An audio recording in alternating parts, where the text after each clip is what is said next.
안녕하세요. 당신의 다름을 찾아드리는 열정 메이커 장정은입니다.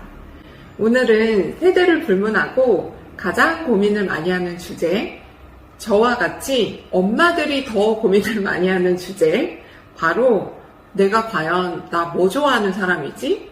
나 뭐 잘하는 사람이지? 이 주제에 대해서 이야기를 한번 나눠보려고 합니다. 이 주제가 제가 고민이 정말 많았습니다. 2년 전에 제가 15년 동안 세일즈 분야에서 일을 해오면서 나름 영업도 잘 되고 잘 지냈었습니다. 그런데 저 역시도 코로나로 사람들을 많이 만나지 못하게 되고 위기가 찾아오면서 저 스스로에게 묻기 시작했습니다. 너 이 일 진짜 하고 싶은 사람 맞아? 네가 정말 잘하고 좋아하는 일이 뭐야? 라고 질문을 하기 시작한 거예요. 왜냐하면 일이 잘 되지 않았으니까 다른 일을 찾기 위한 방법을 다시 한번 고민을 하게 된 거죠. 그때 제가 찾을 수 있었던 오늘 2가지 방법을 알려드리려고 합니다. 바로 첫 번째는요, 이렇게 직접 써보라는 겁니다. 보이시나요? 여기 선택과 집중이라고 써있죠. 이때 제가 고민을 하면서 과연 내가 어떤 일 다 잘하는 사람이지? 나 15년 동안 영업하긴 했는데 근데 내가 이거 잘하는 사람 맞나? 좋아하는 일 맞았나? 라고 고민을 하기 시작했습니다. 그런데 보통 엄마들이요, 아이를 낳고 육아에 집중하다 보면 내가 좋아하는 음식이 뭐였지? 나 원래 하고 싶었던 좋아하는 일이 뭐였지? 왜냐하면 그런 일조차 할 수 있는 시간이 없기 때문에 생각도 미처 못하고 지내고 있었습니다. 저 역시도 마찬가지인데요. 아이들을 키우면서 자유롭게 할 수 있는 일을 찾다 보니까 세일즈 일을 하게 됐고, 세일즈 일을 하면서도 늘 제가 하고 싶었던 강의라는 일을 찾게 되었습니다. 그래서 매니저도 하고 교육 분야의 일을 했지만 저는 늘 마음속에 아쉬움이 있었습니다. 그런데 어차피 내가 이제 살아가면서 내가 꿈꾸는 일을 얼마나 할 수 있을까, 그냥 약간 마음속에서는 내려놓고 있었는데요. 근데 바로 그때 제가 결심을 하게 된 계기가 책을 써보기 시작을 했습니다. 그렇다고 제가 여러분들한테 책을 쓰라는 이야기는 아니고요.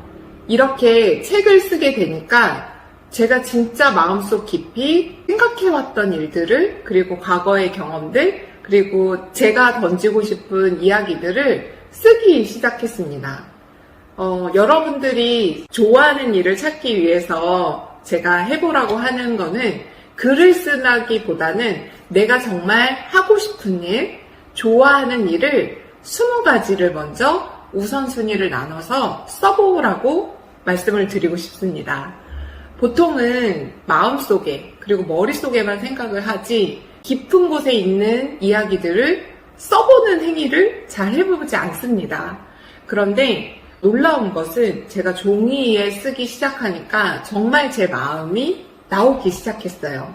근데 처음에는 그거를 쓰는 것조차도 막막합니다. 아마 해보시면 아실 거예요, 이 막막한 느낌을.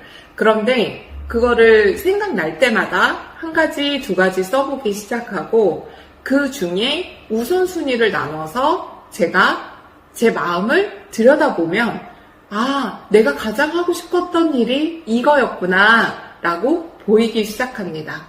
2번째는 무엇일까요? 써보기만 하면 이거는 내가 좋아하는 일을 찾는 게 아니죠. 바로 행동을 하는 겁니다. 시도를 해봐야죠. 내가 마음속에 있는 일을 써보기만 하고 해보지 않으면 사실은 그거는 진짜 해보고 싶은 일인지 아닌지를 판단하지 못합니다. 그 중에 가장 우선순위, 저는 5가지도 아니고요, 딱 3가지만 한번 시도해보라고 말씀을 드리고 싶습니다. 제가 왜 시도를 해보라고 말씀을 드리냐면, 요즘에 엄마들이 온라인으로 쉽게 돈을 벌어볼 수 있을 거라고 생각하고 사실 SNS 아니면 스마트 스토어, 여러 가지 라이브 커머스 같은 것들을 배워서 많이 시작을 하는데요. 그런 것들조차도 내가 어떤 분야에 좋아하는 사람이고 관심이 있는 사람이지 라는 것을 알아야 정해서 시작을 해볼 수 있습니다. 그것조차도 결정이 안 되고 고민하느라고 시간이 그냥 흘러가게 되는 경우를 많이 봤고 저도 사실은 그런 고민을 했었는데요. 그러다 보면 어느 순간 나이를 먹고 시간은 이미 흘러갔더라고요. 그래서 오늘은 제가 2가지 말씀을 드릴게요. 첫 번째는 써봐라. 우선순위를 나누고 그것 다음에 바로 실행해봐라. 어려우신가요? 그런데 제가 그것을 마음속에만 늘 갖고 있다가 실제로 실행을 하니까 변화가 일어났고요. 그 다음에는 제가 성장할 수 있게 된 계기가 바로 이 쓰는 행위에서부터 시작이 됐습니다. 자, 새해가 시작이 됐죠. 어느새 열흘이 지나고 오늘이 11일째가 되었습니다. 아, 나 이런 일 하고 싶은데, 나 좀 자유롭게 돈도 잘 벌고 싶은데 라고 생각하실 텐데요. 오늘 제가 말씀드린 2가지 써보고 실행해보고 여러분들이 좋아하는 일, 잘하는 일 찾을 수 있으면 좋겠습니다. 오늘 이야기들이 여러분들께 도움이 되셨다면 구독, 좋아요 눌러주시고 다음 주에 또 뵙겠습니다. 감사합니다.